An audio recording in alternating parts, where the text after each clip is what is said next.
Hello friends, welcome to my channel. तो आज की इस वीडियो में मैं आपके साथ शेयर करूंगी 3 मेजरमेंट लेकर यहाँ पर हम स्ट्रेट ट्राउज़र पैंट बनाएंगे, वो भी बहुत आसान तरीके से। वीडियो को लास्ट तक देखिएगा। वीडियो पसंद आए तो वीडियो को लाइक, शेयर और चैनल को सब्सक्राइब करना ना भूलें। तो यहाँ पर इसको बनाने के लिए मैंने कटिंग के लिए यहाँ पर हमें मेजरमेंट चाहिए हमारी लंबाई, जितनी भी आपको लंबाई रखनी है, मोहरी की फिटिंग और हिप की फिटिंग। इन 3 मेजरमेंट से मैं आपको ट्राउज़र पैंट की कटिंग करना बताऊँगी। इसकी कटिंग करने के लिए यहाँ पर मैंने 2.25 मीटर कॉटन का फैब्रिक लिया है। फैब्रिक को विड्थ वाइज इस तरीके से फोल्ड करेंगे। ये देखिए, इधर की साइड से किनारे वाली साइड को दूसरी साइड मिलाएंगे। विड्थ वाइज पूरे कपड़े को फोल्ड करके रख लेना है। तो यहाँ पे मैंने कपड़े को विड्थ वाइज फोल्ड करके रखा है, यानी कि चौड़ाई में कपड़े को इस तरह डबल करते हुए रखा है। डबल करने के बाद हम इस पर मार्किंग स्टार्ट करेंगे। फोल्डेड साइड दूसरी साइड है और ओपन साइड फैब्रिक की मैंने अपनी तरफ रखी है। अब ऊपर की तरफ 1 इंच निकालेंगे। 1 इंच निकालेंगे क्योंकि यहाँ पर हम इलास्टिक वाली बेल्ट अटैच करेंगे। तो 1 इंच हम ऊपर की तरफ निकालते हुए लंबाई का निशान लगाएंगे। जितनी भी लंबाई है उसका मार्क करें। यहाँ पर 35 इंच है। 35 इंच पर निशान लगाकर स्ट्रेट लाइन यहाँ पर बना लेंगे स्केल की हेल्प से। अब नीचे की तरफ 2.5 इंच लेंगे। ये हम लेने वाले हैं नीचे मोहरी को फिनिशिंग देने के लिए। 2 से 2.5 इंच आप यहाँ पर निशान लगाकर एक सीधी लाइन ड्रॉ कर लें। तो नीचे फिनिशिंग देने के लिए हो गया मोहरी की। अब यहाँ पर ऊपर की तरफ हम यहाँ पर मार्किंग करेंगे। उसके लिए जितना आपका हिप की फिटिंग है उसको 4 से डिवाइड कीजिए। तो यहाँ पर आएगा मेरा 10.5 इंच। अब इसमें मैं 1 इंच मार्जिन का लूँगी। तो यहाँ पर आ रहा है हमारा 11.5 इंच, यानी कि 11.5 इंच। 11.5 इंच का यहाँ पर हम ऊपर की तरफ निशान लगाएंगे। अब यहाँ पर हमें आसन की लंबाई लेनी है। ठीक है, जो भी मेजरमेंट मैं यहाँ पर यूज़ कर रही हूँ उसकी जगह आपको अपना मेजरमेंट रख लेते हुए कटिंग करनी है। जैसे हिप की फिटिंग यहाँ पर हमारी 10.5 थी, तो उसमें मैं 2 इंच प्लस कर लूँगी, यानी कि 10.5 इंच में 2 इंच प्लस करेंगे तो यहाँ पर हमारी आई 12.5 इंच। 12.5 इंच यहाँ पर हमने आसन की लंबाई रखी है, यानी कि 12.5 इंच। अब ऊपर की तरफ हमने 11.5 इंच रखा था, तो यहाँ पर भी हम 11.5 इंच पर निशान लगाएंगे और इस निशान को ऊपर की तरफ मिला लेंगे, यानी हमें बिल्कुल यहाँ पर सीधा निशान लगाना है। ये आसन का हमारा लग गया। अब इस आसन के निशान से आगे की तरफ हम 2.5 इंच लेंगे। तो यहाँ पर मैंने 2.5 इंच रखा है, यानी कि 2.5 इंच। अगर ज़्यादा बड़ा साइज़ है तो आप यहाँ पर 3-3.5 इंच भी ले सकते हो। इसके बाद यहाँ पर हम गोलाई देंगे। ऊपर की मार्किंग यहाँ पर हमारी कंप्लीट है।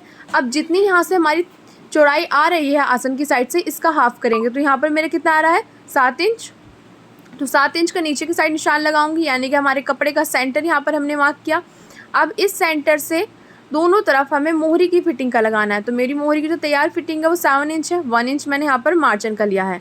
सेंटर के निशान से दोनों साइड मैंने 4-4 इंच पर मार्क किया और इस तरीके से मोहरी की फिटिंग जो है वो 8 इंच पर यहाँ पर हमने ली है। अब यहाँ पर मैंने ये एल शेप स्केल लिया है। ऊपर जो आसन वाला निशान था वहाँ से मैंने नीचे मोहरी वाले निशान को मिलाया और इस तरीके से देखो मैंने यहाँ पर ये निशान लगा लिया। अब दूसरी तरफ स्केल को निशान से मिलाते हुए रखेंगे। देखो नीचे वाला जो निशान है यहाँ से इस तरीके से रखना है और यहाँ पर हम साइड का निशान भी लगा लेंगे। इसको नीचे तक मिला लेंगे, यहाँ तक नहीं मिला था। तो अब ये जो फ्रंट पार्ट की मार्किंग है वो यहाँ पर हमारी कंप्लीट है। अब इसी मार्किंग पर कटिंग कर लेंगे। देखिए यहाँ पर मैंने इसकी कटिंग कर ली है।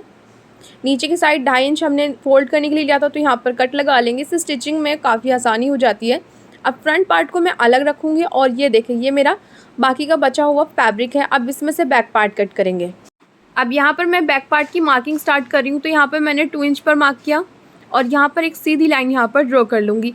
ये जो 2 इंच यहाँ पर मैंने लिया है ये मैंने बैक पार्ट के आसन के लिए लिया है। फ्रंट पार्ट के आसन बैक पार्ट से 2 इंच लंबा रहेगा। पीछे का आसन इसलिए एक्स्ट्रा लिया जाता है, काफ़ी लोग कहते हैं कि हमारा जो पैंट है वो कंफर्टेबल नहीं है या आसन की साइड से इसमें खिंचाव है, तो इसीलिए होता है कि वो फ्रंट और बैक दोनों पैनल्स साथ कट कर लेते हैं आसन के बराबर लंबाई से। यहाँ पर मैंने 2 इंच एक्स्ट्रा लेते हुए उसके नीचे फ्रंट पार्ट को रखा। अब यहाँ से आसन से बिल्कुल सीधे निशान यहाँ पर मैंने बना लिया, जिस तरीके से फ्रंट का था इसके बराबर।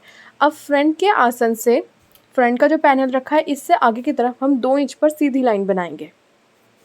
सीधी लाइन इस तरह बनाने के बाद हम यहाँ पर बैक पार्ट के आसन को गोलाई देंगे। तो बैक पार्ट के आसन का भी यहाँ पर हमने मार्किंग कर ली है। बैक पार्ट को हमने 2 इंच एक्स्ट्रा रखा है फ्रंट पार्ट से आसन की। तो क्या करेंगे, यहाँ से देखिए इस तरह स्केल को रखना है और साइड से हम इसको बिल्कुल फ्रंट पार्ट से मिलाएंगे और तिरछा यहाँ पर हमें निशान लगा लेना है। इसके बाद यहाँ पर देखें, यहाँ पर हमें 2 इंच का नीचे तक इस तरीके से निशान लगाएंगे। आसन से नीचे तक हमें यहाँ पर 2 इंच का निशान लगाएंगे और यहाँ पर हम इन सभी निशानों को मिला लेंगे। तो यहाँ पर हमारे बैक पार्ट की जो मार्किंग है वो बिल्कुल कंप्लीट है। और जो ये वाली साइड है यहाँ पर हमें कोई भी एक्स्ट्रा मार्किंग नहीं करनी है। यहाँ से हमारा कपड़ा बिल्कुल बराबर रहेगा, लंबाई में भी बिल्कुल हमें बराबर निशान लगा लिया मैंने। अब इसी मार्किंग के ऊपर मैं यहाँ पर कटिंग कर लूँगी। तो देखिए यहाँ पर मैंने कटिंग कर ली है और जो हमारा पैंट का जो बैक वाला पार्ट है वो यहाँ पर कट हो गया है। इसमें मैंने सभी बातों को बहुत अच्छे से एक्सप्लेन करने की कोशिश की। अगर आपको कोई भी कन्फ्यूज़न हो तो आप मुझसे कमेंट करके पूछ सकते हो। अब ये जो कपड़ा हमारा साइड से बचा था इसमें से हम पॉकेट की कटिंग करेंगे। तो यहाँ पर मैं पॉकेट की जो लेंथ है वो 13 इंच ले रही हूँ। फैब्रिक यहाँ पर हमारा डबल फोल्ड है तो इसकी विड्थ यहाँ पर मैं ले रही हूँ 6.5 इंच यानी कि 6.5 इंच का इस तरीके से निशान लगाऊंगी। और देखिए यहाँ से मैंने इसको गोलाई देते हुए कटिंग कर रही हूँ। तो यहाँ पर हमने कटिंग कर ली। ये पॉकेट का जो हमारा फैब्रिक है वो भी यहाँ पर हमारा कट हो गया। तो इस तरीके से पॉकेट भी कट है और हमारे फ्रंट और बैक दोनों ही पैनल्स कट हो चुके हैं। पॉकेट मैंने यहाँ पर अलग रख दी है। ये देखिए ये हमारे कपड़े की रॉन्ग साइड है, ठीक है। यहाँ पर मैंने कपड़े को इस तरीके से रखा है। जो सीधा हिस्सा है कपड़े का वो अंदर की तरफ है। दोनों फ्रंट और बैक दोनों पैनल्स को मैंने इस तरीके से रख लिया। सीधा हिस्सा कपड़े का अंदर की तरफ है। अब यहाँ पर हम फ्रंट और बैक दोनों पर सिलाई लगा लेंगे आसन की। तो यहाँ पर मैंने सिलाई डबल करते हुए लगाई है। ये बैक पार्ट पर भी आसन की सिलाई लगाई, इसको अलग रखेंगे। और ये देखिए फ्रंट पार्ट पर भी हमने आसन की सिलाई लगा ली, इसको खोल कर रखेंगे इस तरह। तो यहाँ पर हमने फ्रंट पार्ट को इस तरह खोलते हुए रखना है। अब इस पर हम पॉकेट अटैच करेंगे। तो पॉकेट लगाने का बहुत ही सिंपल तरीका बताऊंगी, बस आपको ध्यान से देखना है। अब यहाँ पर जो पॉकेट का फैब्रिक कट किया था इसको सीधी तरफ रखेंगे। राइट साइड पर यहाँ पर लगा रही हूँ। अब यहाँ पर हमने सीधी तरफ पॉकेट के फैब्रिक को रखा बिल्कुल साइड से मिलाते हुए। अब ऊपर से 2 इंच पर मार्क करेंगे। अब इस 2 इंच से नीचे की तरफ उतना लगाना है जितना स्पेस हमें पॉकेट में हाथ डालने के लिए चाहिए। तो यहाँ पर मैंने 6 इंच लेते हुए निशान लगाया।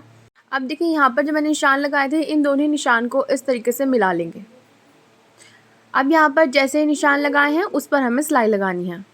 तो ये देखें यहाँ पर हम सिलाई लगाएंगे आधे इंच की और फिर हमने सुई को नीचे करते हुए मशीन को घुमाया। यहाँ पर हम सीधी सिलाई लगाएंगे यानी कि 6 इंच लंबी और फिर मशीन को घुमाते हुए यहाँ पर हमने आधे इंच की सिलाई लगा ली। तो इस तरह हमने सिलाई लगाई जैसे निशान लगाया था। अब यहाँ पर इस साइड और देखिए दूसरी साइड हमने कट लगाए। कट लगाकर हमें इस कपड़े को पीछे की तरफ पलटना है। बैक साइड पर इसको टर्न करेंगे तो यहाँ से कपड़े को हाथ से इस तरह सीधा कर लें और कॉर्नर्स को इनको बाहर की साइड निकालें। इस तरीके से पलटने के बाद हम इस पर एक फिनिशिंग की सिलाई लगाएंगे। इसको पॉइंट की सिलाई बोलते हैं ना, यहाँ पर हमें वही लगानी है। देखो किनारे की जो सिलाई होती है यहाँ पर हम लगाएंगे। कपड़ा पीछे की तरफ अच्छे से बैठ जाएगा यानी कि सेट हो जाएगा। तो देखिए यहाँ पर मैंने सिलाई लगा ली। अभी देखो मैं इसको पीछे की तरफ से रख रही हूँ।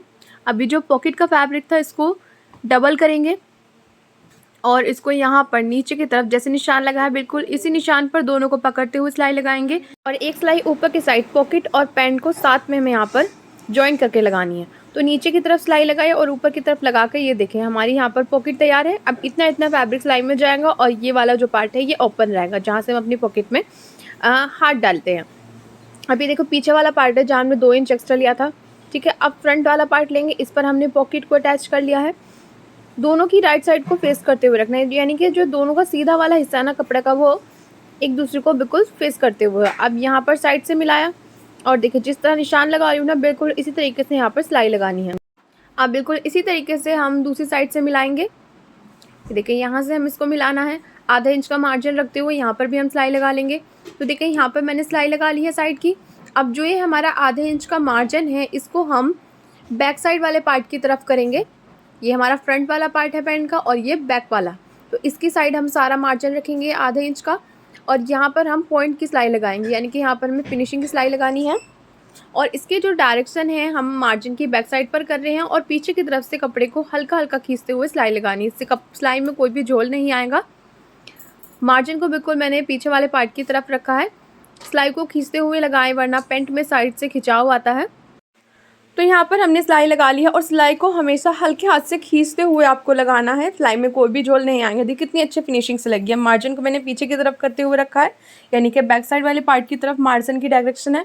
अब नीचे की साइड हमने यहाँ पर 2.5 इंच लिया था और मैंने कटिंग करते टाइम मैंने इस पर कट लगाए थे, ठीक है। कट से यहाँ पर मैंने पीछे की तरफ इसको फोल्ड किया। अब आधे इंच अंदर की साइड करूँगी और इस पर एक सीधी सिलाई यहाँ पर लगा लूँगी। अब ऐसे ही दूसरी वाली मोहरी को यहाँ पर लेंगे, इसको भी कट से फोल्ड करेंगे। आधे इंच अंदर किया और इस पर हमें सिलाई लगानी है। तो चलिए इस पर मैं आपको सिलाई लगा कर दिखाती हूँ। तो यहाँ से कट के साइड से इसको पीछे की तरफ इस तरह फोल्ड करूँगी और आधा इंच अंदर की साइड इसको फोल्ड करना और यहाँ पर हम एक सिलाई लगा लेंगे। तो इस तरीके से हम अपनी मोहरी को फिनिशिंग देंगे। तो मोहरी को यहाँ से हमने फिनिशिंग दे दी है। इस तरह हमारी यहाँ पर दोनों ही मोहरी तैयार है। अब इस पर फिटिंग का निशान देखो मैंने यहाँ पर लगाया। कैसे लगाया? मोहरी यहाँ पर मुझे 7 इंच चाहिए थी, 6, 6.5, 7 जितनी भी आपको चाहिए आप उतना मार्क यहाँ पर कर लेते हो। यहाँ पर मैंने 7 इंच लेते हुए इसकी कटिंग की थी। अब यहाँ पर जिस स्केल से मैंने कटिंग की थी नीचे की तरफ 7 इंच का आपको निशान लगाना है और ऐसे ही इसको ऊपर तक यहाँ पर रखेंगे आसन तक और निशान लगा लेंगे। आप दूसरी साइड भी मोहरी पर यहाँ पर 7 इंच का निशान लगाना है आपको और फिर इस स्केल को रखेंगे और यहाँ पर निशान लगा लेंगे।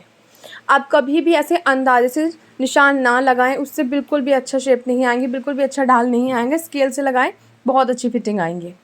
अब जो निशान था इस पर यहाँ पर हम सिलाई लगा लेंगे। तो यहाँ पर सिलाई को पक्का करते हुए यानी कि सिलाई को लॉक करते हुए हमें यहाँ पर स्टार्टिंग करनी है। आगे की तरफ मैंने डबल लॉक किया। अब ये देखिए जो मार्जिन है आसन का, इसको एक डायरेक्शन अपनी तरफ करनी है और एक दूसरी साइड। अब एक साइड से स्टार्ट किया, दूसरी साइड तक हमने यहाँ पर सिलाई लगा ली। अब यहाँ पर मैं डबल सिलाई लगा रही हूँ। तो जो सिलाई हमने लगाई थी उसके ऊपर कभी ना लगाएं, उससे कम 2 पॉइंट की दूरी पर लगानी है, वरना आपका या मोहरी की साइड से आसन में खिंचाव आने लगेगा। ठीक है, मोहरी में खिंचाव जो आता है ना उसका यही भी होता है कि डबल सिलाई के ऊपर ऐसे ही लगा लेते हैं, थोड़ी सी दूरी पर लगाएं। अब यहाँ पर बेल्ट तैयार करेंगे। मोहरी तो हमारी यहाँ पर तैयार है, फिटिंग लगा ली। बेल्ट के लिए मैंने फैब्रिक लिया है, दोनों साइड इसको स्टिच कर लिया है। डबल पट्टी है, पट्टी की लंबाई 4 इंच की है। अब ये देखिए पीछे की तरफ इस पट्टी को इस तरीके से डालेंगे। ये जो हमने बेल्ट का फैब्रिक लिया है इसकी लेंथ 4 इंच है और विड्थ उतनी है जितनी की यहाँ पर हमारी ऊपर की तरफ से पैंट किया है। ये देखिए पीछे की तरफ इस तरह रखा, यहाँ से मैं इस पर ऐसे ही सिलाई लगा लूँगी। तो ये बेल्ट यहाँ पर एकदम ऊपर हमारे राउंड में जॉइंट हो जाएंगी। अब यहाँ पर हमने देखिए सिलाई लगा ली है। बहुत ही सिंपल है, आपको इस तरीके से डालते हुए सिलाई लगानी है। अब इसको यहाँ पर मैंने खोल लिया। अब इस पर हम इलास्टिक अटैच करेंगे। तो इलास्टिक लिए इसके दोनों पॉइंट को मिलाकर यहाँ पर हमें स्टिच कर लेना है अच्छे से पक्का कर। इलास्टिक की जो लंबाई है वो आपको कमर के अकॉर्डिंग लेनी है। जितनी कमर की फिटिंग हो उसमें आपको 4 इंच माइनस करना है। यहाँ पर 32 थी तो मैंने इसमें से 4 इंच माइनस किया तो मेरा 28 इंच यहाँ पर मैंने इलास्टिक की लंबाई ली है। अब इसको यहाँ पर इस तरीके से रखेंगे और कपड़े से कवर करते हुए आधे इंच में कपड़ा अंदर की साइड लूँगी और इलास्टिक के बराबर यहाँ पर हमें सिलाई लगानी है। तो देखें यहाँ पर हम कपड़े से इस तरीके से इलास्टिक को कवर करेंगे और इलास्टिक के बराबर यहाँ पर हमें इस पर सिलाई लगानी है। तो देखिए आधे पर मैंने यहाँ पर सिलाई लगा ली। अब यहाँ पर मैं इलास्टिक इस तरीके से कम हो जाएंगी तो आपको क्या करना है, इसको खींचना है कपड़े को एक साइड करते हुए। अब इस तरीके से हमसे दोबारा से जो बाकी है इसको भी ऐसे ही इलास्टिक को कवर करेंगे फैब्रिक से और इस पर हम सिलाई लगा लेंगे। तो यहाँ पर मैंने सिलाई लगाई। अब जो भी इस पर गैदर्स आ रही हैं इनको अच्छे से सेट करना है इस तरीके से खींचते हुए। तो यहाँ पर मैंने सारी गैदर्स सेट कर ली है जो हमारी इलास्टिक पा रही है। अब इस पर मैं एक सेंटर की सिलाई लगाऊंगी, इससे जो इलास्टिक है वो एक जगह अच्छे से सेट हो जाएंगी। तो पीछे से खींचते हुए आगे और पीछे दोनों साइड से खींचेंगे और इस पर हम एक सेंटर की सिलाई लगा लेंगे। तो देखिए इस तरीके से हमें खींचते हुए इस पर सिलाई लगानी है। आगे और पीछे की साइड से हम इसको खींचेंगे और यहाँ पर एक बीच की जो सेंटर की सिलाई होती है ना वो यहाँ पर लगा लेंगे। तो यहाँ पर हमने लगा लिया है और पॉकेट के साथ हमारी स्ट्रेट पैंट बनकर बिल्कुल तैयार है। आई होप आपको ये वीडियो पसंद आई होंगी। वीडियो को लाइक, शेयर और चैनल को सब्सक्राइब करना ना भूलें। इसी तरीके की इंटरेस्टिंग वीडियो देखने के लिए चैनल को सब्सक्राइब कर लीजिए। आज के लिए बस इतना ही, वीडियो फिर मिलूंगी। Thanks for watching.